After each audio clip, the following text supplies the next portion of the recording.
You are listening to Heartbeat on WIDU, the We Do Network. ATC Tower, this is Heartbeat Flight 2026. Permission to take off. Permission granted. Heartbeat 2026. Take off.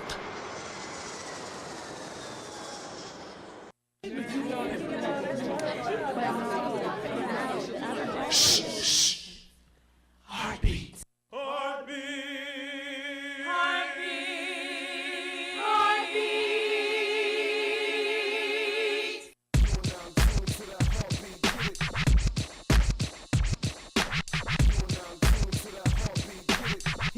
Yeah.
And a pleasant Good Friday morning to you. And remember, you got to dance like there's nobody watching, love like you never been hurt, sing like there's nobody listening, and live like it's heaven on earth. Good morning, world. Happy Friday to you. I'm Dr. John Godbolt. I'm Dr. Ron Godbolt. And I'm Tony Billingsley. This is Heartbeat Flight 2026, where we still believe the truth is the truth, even if no one believes it, and a lie is still a lie, even if everyone believes it. Welcome to the village of Lafayette, pushing the buttons and making it sound so professional, except for this cold, is Pastor Paul Matthews, and we appreciate having him on board with us, making this thing work today. Let me say hello to all of our friends following us on Facebook. Put your comments in there, like, share. YouTube folk, same thing with you as well. Our friends down in Laurinburg at WEWO, we appreciate you being with us as well.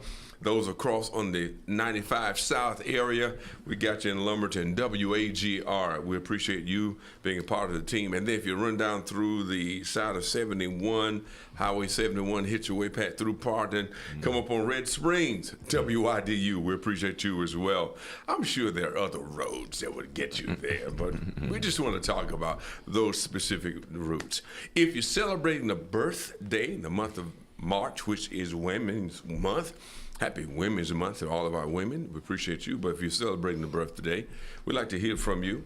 Anniversary, we're tuned up. I think we're ready to change the song a little bit now. If you want to celebrate your anniversary, we definitely want to talk with you. Share about the Grief Share, Doc. What you got, man? Yes, sir. Grief Share is taking place at One Church Covenant Fellowship, 918 Person Street, every Wednesday from 10 to 11:30. If you're interested in it, call the church at 910-323-8889. Also, call that same number.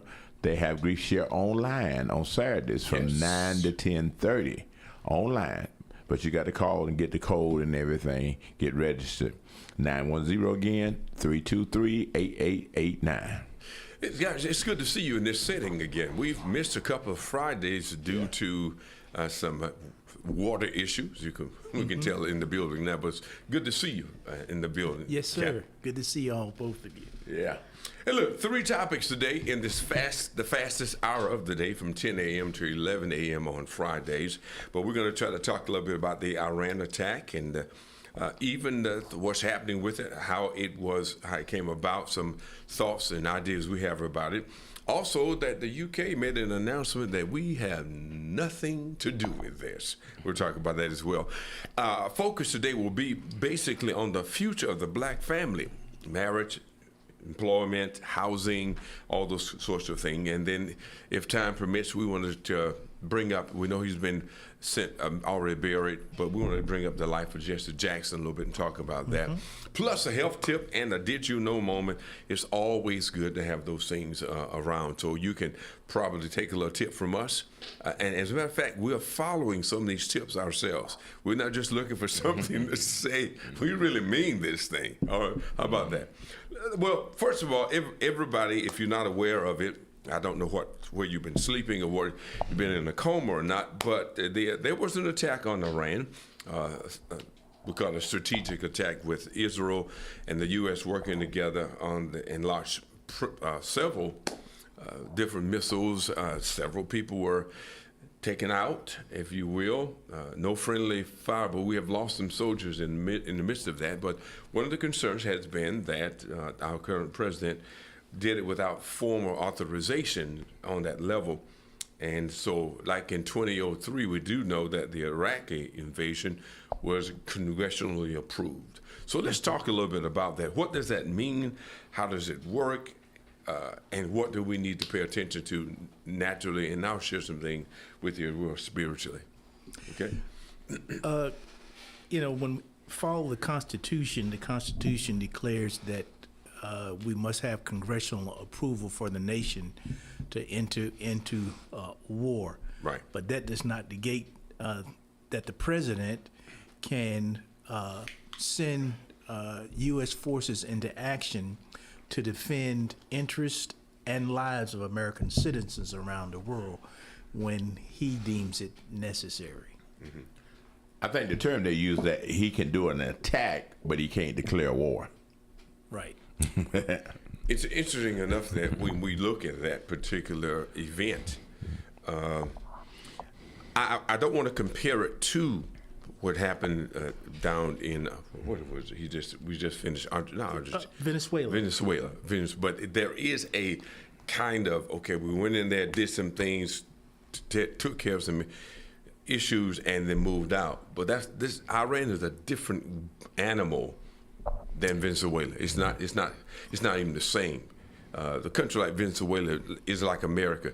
It didn't even exist as far as a country when we talk about the length of time Iran and Iraq have been around here, and their history, biblically as well as historically, naturally. It's a lot to think about. But nonetheless, the problem we see is, again, we're always divided somehow or another, one side against the other, saying that he didn't do it right, and someone who says, well, he had the right to do it. So we're dealing with that now. Yeah. Well, we've had dealings with Iran for quite some time. As a matter of fact, Iran was one of our allies when the Shah was in power, and then in the late or early 80s, the Shah was overthrown, and the Ayatollah Khomeini came into power. I can remember as a young service man in the Air Force that I was actually in the first phase of pilot training with Iranian student pilots. So we've had some dealings with them for quite some time. There are a lot of, as you say, it's a totally different culture, and I think we've seen from Afghanistan and Iraq that we can get into a protracted war if we're not careful. It bothers me that now we no longer have a Department of Defense, but we have a Department of and a Secretary of War. So things are being done a little bit differently, and our perception around the world now is that we're no longer the moral and ethical police people of the world, but we tend to be looked at as aggressors by some nations. Yeah. And the other thing is, and I've had a problem with this even when we went to Afghanistan, what do we do after we kill up some people? Now we got to stay in there and police that and put our soldiers away from their families longer because, of course, the president is saying he wants to decide who's going to be their next president. Yeah. I had the privilege of actually attending Air University at Maxwell Air Force Base, and we talked about a lot of these kinds of things that are occurring now: military doctrine, war doctrine, political versus political doctrine. When you take out the entire leadership of a nation, irregardless of our perception of how bad it is or how bad it was, when you take out all the heads of state, you leave a nation in chaos. And now we're in a situation in Iran where we don't really know who's running the country, and we aren't sure as to how to go about negotiating an end to the conflict, whether it be peacefully or by military action. If we go back to the, like you were bringing up how that Iran was one time a partner, we were agreeing with them to do something. Then when the Ayatollah Khomeini came along, then we went to Iraq and had Saddam Hussein to help us to get rid of him. And then when he grew up and started doing his own thing, then we reached in and found somebody else to help us to get rid of him. It's if you look at the history, I'm going back to this point, the history of America with Iran. Iran changed its name to Iran probably back about 1930, 95, 30, something like that, almost 100 years ago. And from that point, there has been your enemy is the enemy of my enemy is my friend mentality. But before, now I'm going to do a little biblical thing here because I got Pastor Paul in here to help me out. Before they were Iran, they were Persia. If you go back to the history of Persia, I mean, we're talking thousands of years. So what we are seeing actually with our visible eyes has more to do with an invisible force than anything else. Now, I know that, and I'm not, you don't have time to do any kind of preaching, but the point here is that when we start looking at the order of things, this is biblical. Even the name Elam was mentioned about one of the sites that were where they attacked because they had some nuclear, weapons or something there. Okay, but that's biblical as well. If you go back to the book of Daniel, you'll see that the prince of Persia was mentioned as a place or an angel that warred or protected that particular region. So we have to know that biblically, as saints of God, the people who study the Word, that this is not something that they just came up with. This is an ordered situation biblically that we understand is going to happen, and that when we grasp that concept, then we see that what's happening in the visible war is a visible sign of something that's going on spiritual. I agree with you 1,000%. When we do search our scriptures, we know that from the book of Daniel and the book of Revelation, we have those things unfolding right before our very eyes.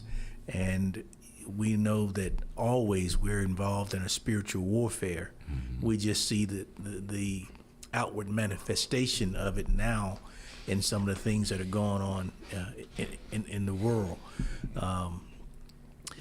The stage is being set for a lot of different things that will occur. We were told by Christ and other prophets that these things would occur, but it's a scary time when men become involved in the affairs of God instead of letting God become involved in the affairs of men.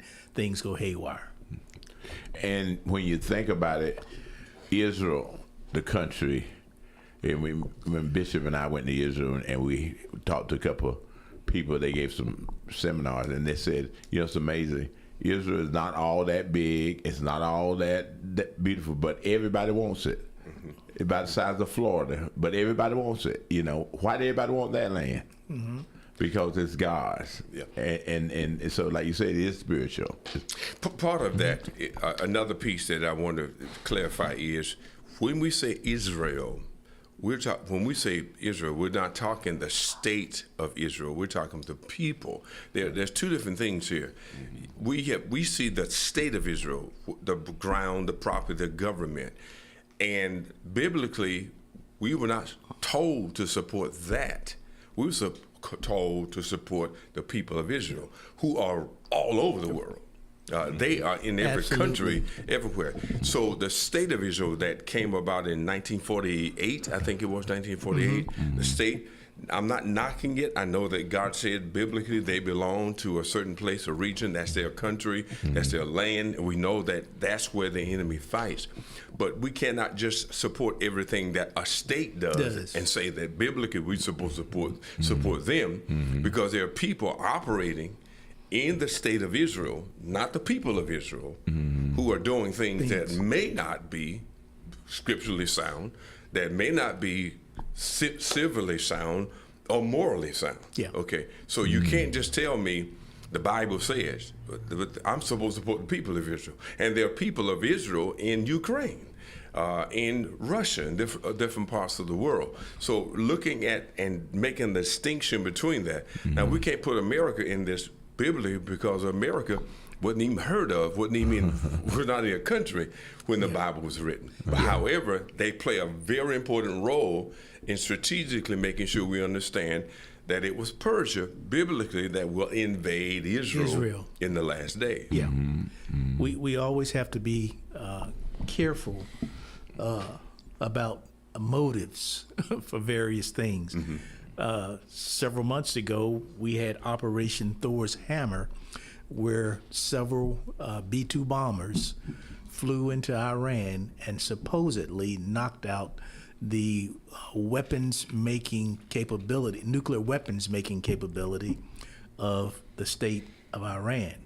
And now here we are in a conflict with Iran, because one nation says that we need to go in and destroy their capability to produce nuclear weapons. Yeah, I was thinking about when you said that a bunker buster is what we have, and I was listening to a report on those things. They can go 300 to 400 feet in the earth before they explode. Yeah. Now think about that. You hitting the ground or going through some kind of cement, and you keep going down 300, 400 feet before you explode. And I don't know if any other country in the world has this other than America, but not at that capability. I had the distinct pleasure of working on some of the development and testing of those initial kinds of bunker busting munitions. And now, where we are now, the sophistication and lethality of them are mind-boggling. Plus the ability to carry something of that magnitude across the sea or from a ship, if you will. I have no idea which one they use, air or ship, but the point is the power to be able to bring that kind of arsenal. Yeah. The problem is being able to verify the damage that you inflicted. Because if you can't have observation on the ground, all you have to depend on is reconnaissance from satellites or overflights of aircraft and those kinds of things, and then reports and rumors from people living in the country, unless you have someone who goes in and say, okay, yeah, we verified this is the damage that we created. And trust is a major factor here. Can we trust the information that we get? And I'm not here to throw shade on anybody or anything.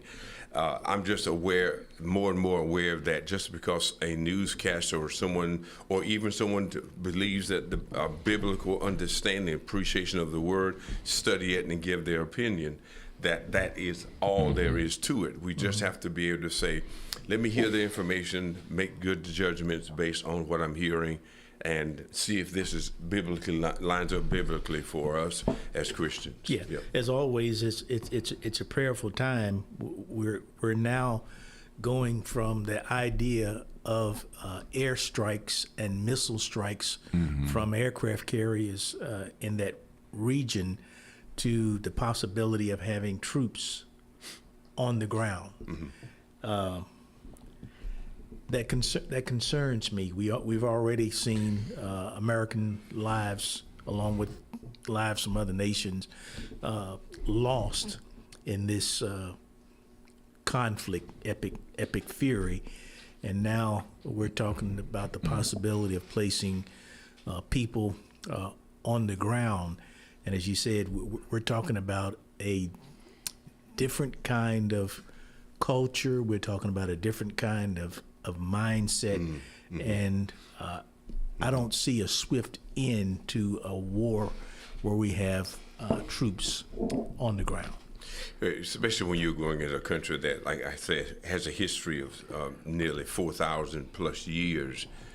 They've survived a lot of things, and they've figured out how to survive. So, with that being said, you're right. We have to be prepared for the long journey. But also with that, when you made a mention of it, the void that's left, the vacuum that's left when you move out an entire league of people who are running a country, and then you don't even recognize the powers that were coming up behind the ranks.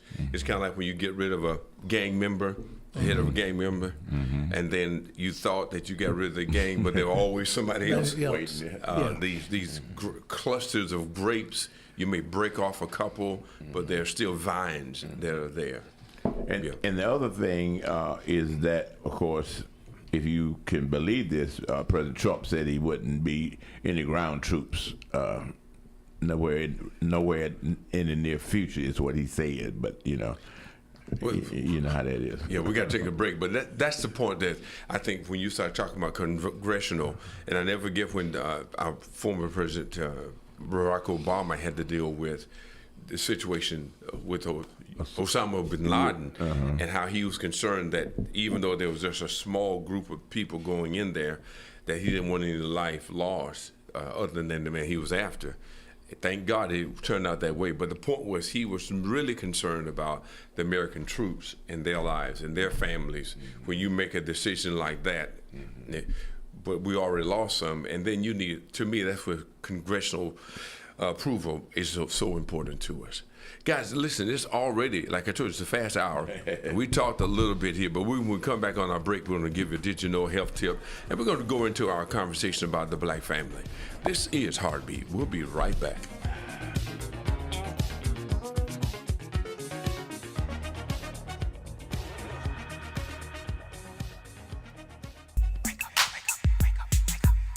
Hi, this is Dr. J.L. Godbolt. You're listening to Wake Up.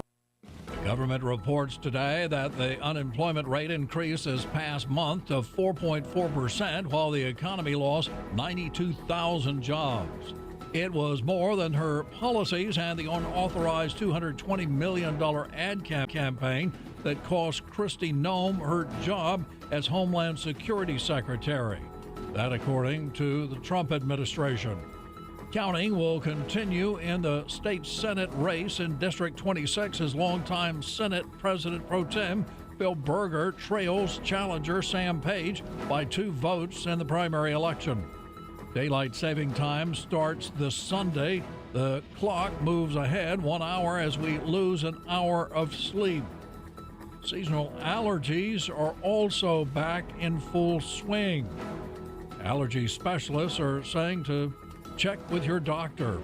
Mike Rayleigh, NCI News. I'm Peter Killeen, WIDU Radio News. A Hope Mills woman is facing multiple child abuse charges after investigators say she deprived a child of food, hit her, and tied her to a bed. 66-year-old Sandal Lurch, arrested late last month by the Hope Mills Police Department on account of assault on a child under 12 and 2 counts each of intentional child abuse inflicting serious physical injury and contributing to the delinquency of a juvenile. A man stationed at Fort Bragg is facing a second-degree murder count stemming from a deadly shooting in Roane County, Tennessee. 24-year-old Jacob Stinnett charged in the shooting of his uncle Tommy Cooper on Christmas Eve, according to District Attorney General Russell Johnson. Sinnett's listed in the Cumberland County, North Carolina Sheriff's Office inmate list. Fayetteville Public Works Commission kicking off its yearly water treatment switch recently. For a month, the utility using free chlorine instead of chloramine to clean drinking water. From WIDU Radio, I'm Peter Killeen. Some nice weather as we kick off the weekend. It stays nice and dry through Saturday. We do have some storm chances by late Sunday. It's partly cloudy and mild tonight. Lows will stay in the upper 50s to lower 60s tonight. We'll have partly sunny skies Friday. Get ready for a warm afternoon and perhaps some record highs. We'll climb into the lower 80s. It's partly cloudy on Saturday and another warm day with highs in the low 80s. I'm meteorologist Amy Wilmoth in the NCN Weather Center. Bless the Lord. I'm Dr. Ann T. Newell, pastor of the Soul Harvest Apostolic Church, the church not just there in the community, but there for the community of Spring Lake, North Carolina. We're looking for more than a few good men and women to join the team. Iron sharpeneth iron. We may have what you need. You may have what we need. Catch the vision. Join the team. Join Wake Up. Mommy, can I sit in the front seat just this one time? Please, please, please. No, not yet. But why? Because I love you, and you're just not ready yet. Now, get in the back so I can get you in your car seat, please. Putting your kids in the right seat for their age and size is an act of love. Check that your kids are in the right seat at NHTSA.gov/the right seat. Love protects. A message from NHTSA and the Ad Council. Pastor T.C. Leak of Smith Temple Church of God in Christ. We invite you to come and share with us in our services Sunday morning, our Sunday school at 10 o'clock, 11:35 morning worship. We have healing and deliverance every first Sunday night. We invite you to come and share with us in that service, and God will bless you and do you good. God bless you and heaven smile upon you is my prayer. We are invited to celebrate the 49th pastoral anniversary for Apostle Benny L. Kelly from March 6th through 8th. Service time will be 10:45 a.m. on Sunday morning, and our evening service will begin at 7:30 p.m. Miracle Temple Church is located at 1495 Bingham Drive, Fayetteville, North Carolina. For questions or concerns, please call the church at 910-483-1037. We look forward to seeing you there.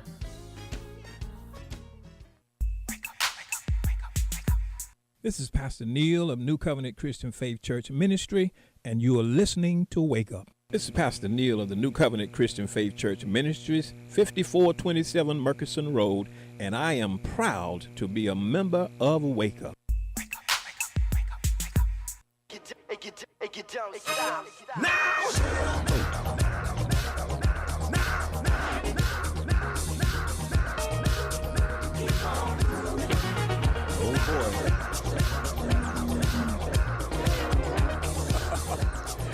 Oh boy, he said, here we go. This music by the Winans. Let my people go. Anyway, whichever one it is, it's probably another one.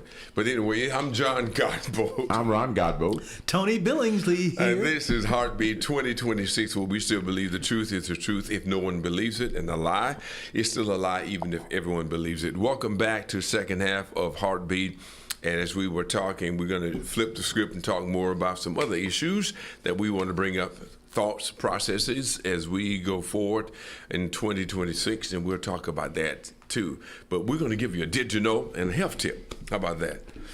And you want to start us off, Doc? What you got there? Okay, you want to do did you know or health? Let's do a did you know. Did you know no number before 1,000 contains the letter A? Okay. Y'all No think number about that? before 1,000 contains the letter A. Yeah. Let's see. 999. Yeah. 9. Yeah. 10. 10. Okay. Yeah. Yeah. I never thought about that. It's good. One who sit around and thought about that. Good God. Well, you know, in that same vein, did you know there's a book called Gatsby that was a novel written in 1939 by Ernest Vincent Wright. Ernest Vincent Wright wrote a novel that has over 50,000 words, 260 pages, and without using the letter E. The Great Gatsby, yes. Well, it's not the same as Great Gatsby. Oh, This it's is a not? different book. Different book? I thought it was the same too, but the book is called Gatsby. And it's written about, the story goes on about a guy named John Gatsby, youth organizer who was in a fictitious city. What they were trying to do was revitalize it. It's a little bit different. But he wrote this book without using the letter E. The only time you find the letter E is in his name on the front cover. Oh my God! But it's not ever used. Can you imagine writing 50,000 words plus? I couldn't even imagine that. Yeah, Lord. The heart. It's called a lipogram when you are either avoiding certain things to show you can make it happen without. When other folks say, which one of the most common used letters in the alphabet is E. Okay, and now you're flipping that to say, I'm going to do something uncommon and not use the E. What you got there? Well, did you know your brain is so efficient that it operates on the same amount of energy that powers a 10-watt light bulb? Wow. 10 watts. Yeah, that's how efficient your brain is. It can process information just on a little energy. Little energy. Okay. I can make that work. What's happening, sir? Good to see you. Somebody waving at us. I think that's Superintendent T.C. Leak outside the door there. All right. Let's get a health tip there, Captain. Get us started. All right.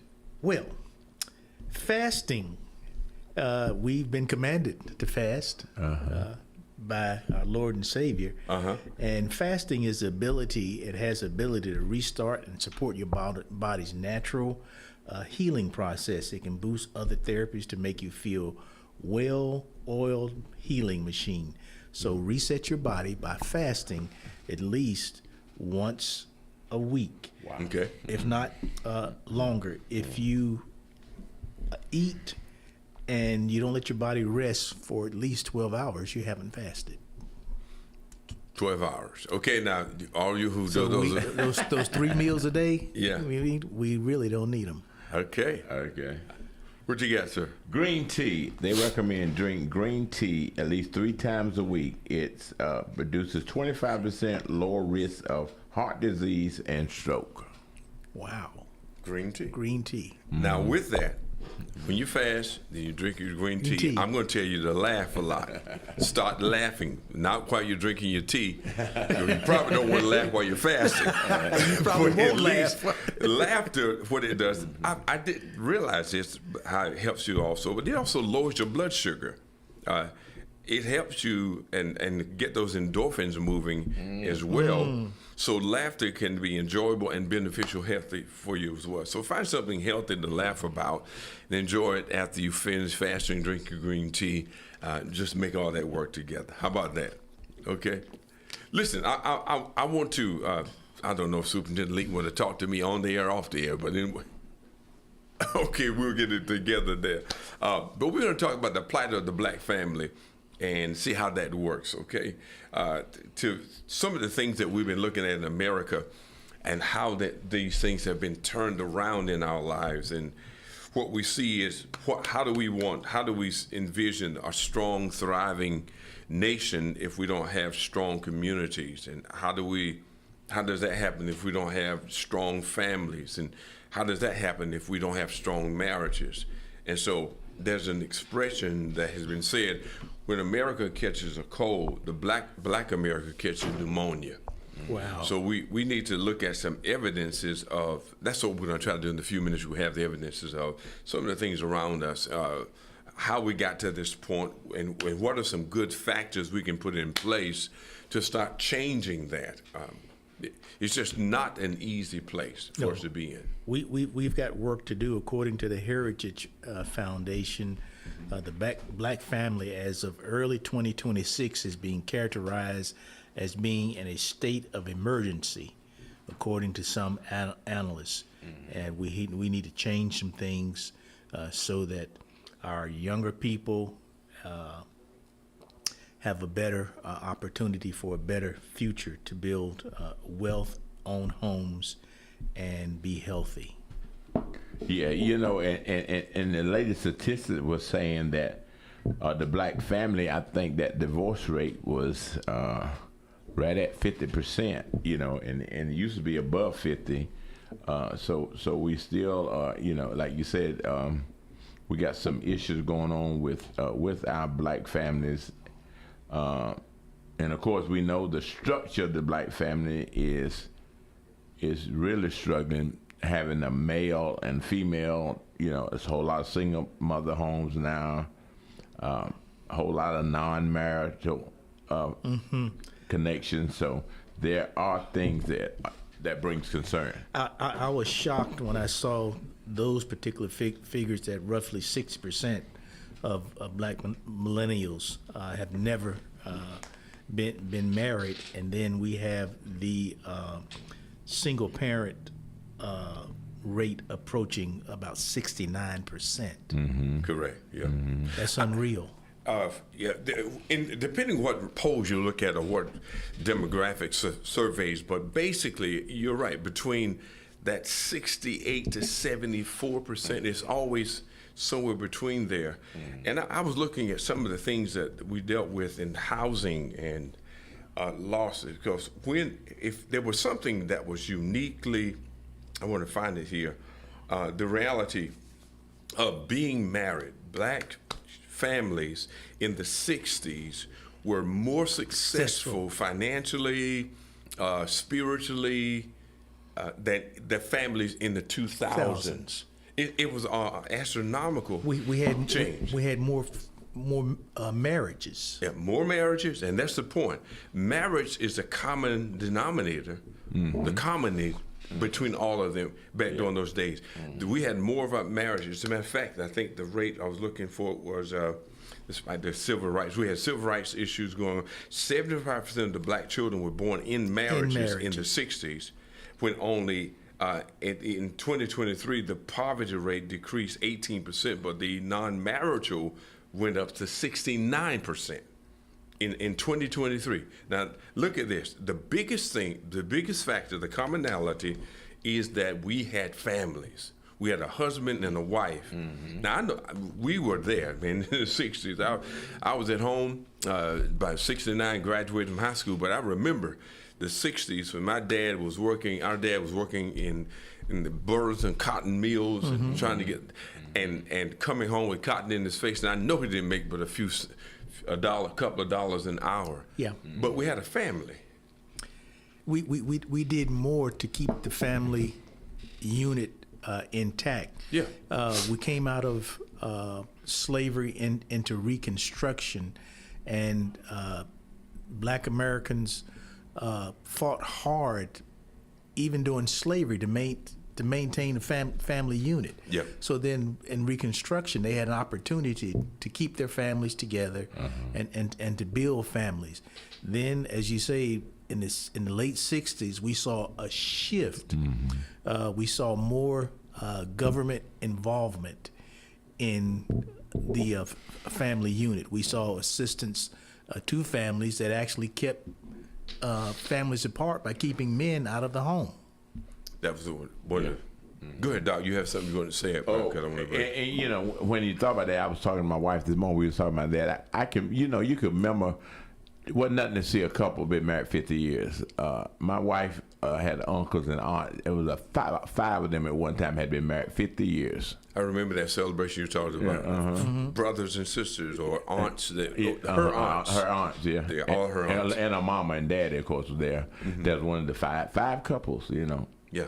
And you don't see that much anymore, Housing. Back during the 1960s census, 2/3 of black children lived in two-parent homes in the 60s.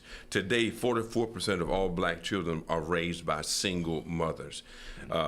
American adults, 62% of Asians, 53% white, 47% Hispanic, and 35% black are married during this time. The average income, it goes the same way. White, Asian, the highest with 121,000 plus, whites 92,000, Hispanic 70,000, and black 56,000. The medium marriage for married couples in black communities, when they're married couples, is $110,900. But when you're single, we're talking about $56,000. So what we're saying is, if we were teaching people the value of homes and marriages versus individualism, get yours, I got mine, I'm going to get what I want for me as an individual. That's one of the disturbing factors that I'm seeing. President Barack Obama in 2013 said there's no more important ingredient for success, nothing that would be more important for us reducing violence than strong, stable families, which means we should be more or do more to promote marriages and encouraging fatherhood in the household. And that's what he said in Economic Opportunity in Chicago back in 2013. So the point here is we see that there's something that has to change in this process. Mm-hmm. Yeah, the three of us having been in education professionally for a great part of our lives, see the results of an dysfunctional or nuclear family that's not intact, especially in our younger children. Let me kind of digress to something. In Japan, they're having problems as a country. They're seeing themselves going to the north, or just about going off the map, because they're not having children. They're still getting married, but they're not having children. So now they're trying to get folk to get married, have more than one child. Mm. Here we are having children, but not married. Yeah. So the income, one of the major things is the income and the strength of the family is gone. So what we have to do is come up with for the lack of a better word, a black family revival. I'll put this up, revival. And what I mean by this is black leaders, and those in politics, those in the media, academic world, the industry, the entertainment. We got to start looking at using our opportunities to show strong families. I was talking with somebody yesterday.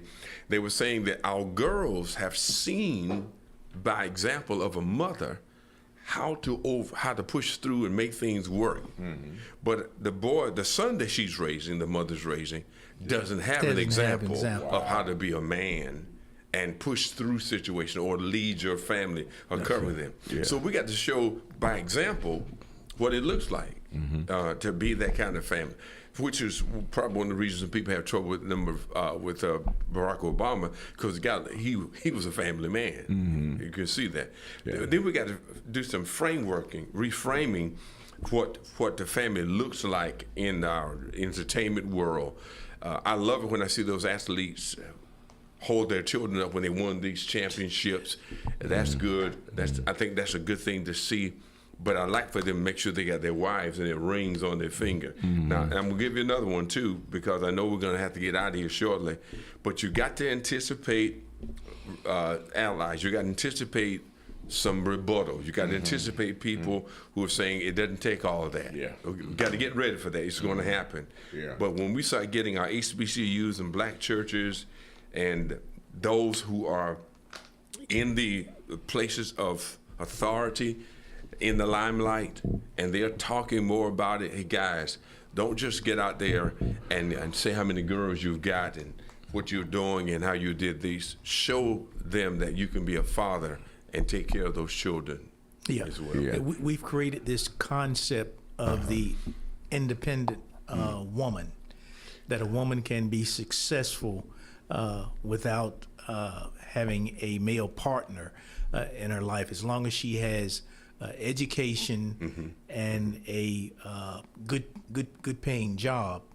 She can be successful, and she can decide to have children without a marital partner and raise that child successfully, supposedly.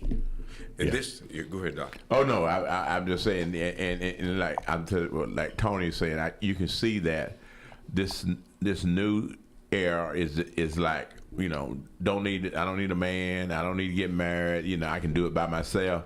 And that's biblically, we know the concept was the man and the woman. God, when he started the world, he gave the man, he said, well, it's good for man to be alone, gave him a woman. And then that union, we got to promote that again. And back to the basics of what God did when he created man was the first thing he did was build a relationship with the man first. Mm-hmm. The man has to have a relationship with God. Yeah. You've got to know who he is and who you are not before you can become a true understanding of who God is. You are in his image, but you are not him. To become a worshiper of God. Then secondly, a man has to know his call of work. What are you called to do in the earth, and not just what people are telling you? Find your niche. Find what makes you work as a man. And then study the Bible, because when you get married, God commanded the man to study two things: his wife and his Bible. You need to know two things: that woman and your Bible. And your Bible. You need to know her up and down. Then God can send you a woman that you can enhance and protect. That's a simple order. Yeah. And I don't understand for the life of me how people have such a problem with this. Yeah. If you want to be successful, stop trying it your way and do it like it says in the Bible. Yeah. But right now, we already got folk ready to call in and say, but I don't see this. Because the world creates its own standard of success. Yeah. But it hadn't been successful. It doesn't work. It doesn't work. That's what's wrong. They can set it up. We got a Tower of Babel. People always got demands. Everybody got a platform now. Everybody got a way to get out there and not like you, and all this wild word. But it's the Tower of Babel. It will not come to a successful end. Yeah. And like you said, we got the statistics to show that it doesn't work, that people are doing better married than they are single and by themselves, and and trying to do it by themselves.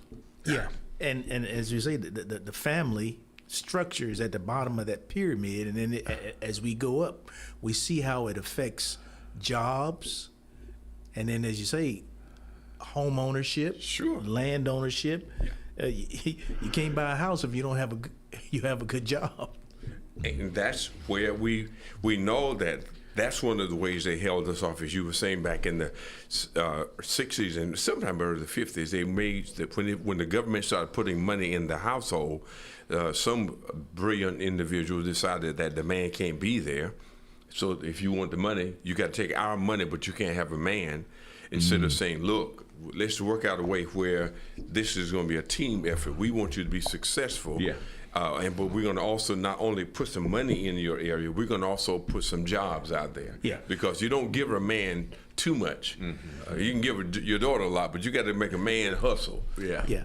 I was reading something the other day that really gave me pause to really think and evaluate things. Marriage was intended to be a covenant between man, the woman, and God. And God. Yes. Man came along and created a legal contract for marriage. Threw God completely out of the picture. All we have to do is sign this license. Yeah. We don't really have to have a ceremony. Exactly. We don't really have to speak an oath of covenant. We just have to sign the contract, and then if we don't like what we're in, we can take it back to court and break the contract. Yeah, we don't need a preacher. We can just go to the court. So we see a separate entity. You can't do that with covenant. With covenant, you can't break that. That's when you and God and the person. That's why when we were in a marriage, and I would do the salt covenant with a couple they were saying, one person to me, I want mine to be one color and his to be another color. I said, well, you don't understand the salt covenant. It's got to be the same color. Yeah. Because if I put yours purple and his white, he can sit there and separate it. It may take him 10 years. But he'll probably get it done. If you really want to get out that relationship. But a covenant is when they're the same color. We become one. and we can't separate you because God is in the middle of that. And that's the difference, like you're saying, Captain. We just see too much out there where people are ready to do the same thing with the state of Israel. They think that because it's the state of Israel, it's supposed to be, we're supposed to follow everything. Or if we have a marriage contract, that's good. But that's not what we're talking about. And when I do weddings and ceremonies or counseling, I say, "Are you ready for a covenant?" Not for a contract, because I'm not in it for contracts. Anybody can do that. Yeah, it gets everything out of kilter, because now we make contracts between people of the same sex. Yeah, contract. I'm waiting for the contract between people and animals to come along. Well, they've been trying to work on that. They've been trying to get it. Yeah, some of them working on it. They've been trying to get that to work. But part of that is always going to be. And I was going to say, and then they make your own vows now. You know, they don't want too much biblical stuff in the vows. They'll say, take that out, take that out. They, you know, and they take God out. You know. Yeah, that's. It's always going to be a challenge with when we get into something and make it our own rather than following the principles that God's given us. Being in a dispensation of choice, it sounds like preaching, but it is. We are raised in brought in this world in the dispensation of choice, which means you can choose to like, dislike, do your own thing, or follow God. Yeah. And there's so many options out there. But the bottom line is you either do it His way or yours. You can call it anything else, as the serpent did with Adam and female. You will be able to see. You have this. You'll be, and the whole objective was to get in there and be in charge of this. These people, beings that God created, so He can have the best out of this. So anyway, it's been good, gents. We didn't get a chance to mention anything about Jesse Jackson, but we also wanted to show our appreciation and the loss of Sandy Lofton as the owner of the radio station, she in the West, and we want to keep them in our prayers. The family, Kim and Wes, we love you and appreciate you so much. And of course, there's no way in the world that we would be where we are without having Sandy at the helm, pushing behind the scenes. She's like what folks say, Sandy's kind of like the PA system and the lights and the computer, but everybody's looking at who's in front of the mic. Yeah. You don't know who's pushing this Yeah, thing. She was right. the pusher behind all the things that made it work. So again, thank you all. Keep them in your prayers. You'll be hearing more with opportunity for you to bring memorial service or opportunity to talk about that coming up soon. Okay. With that being said, the only thing that evil needs to triumph is for good men to do nothing. Bye-bye.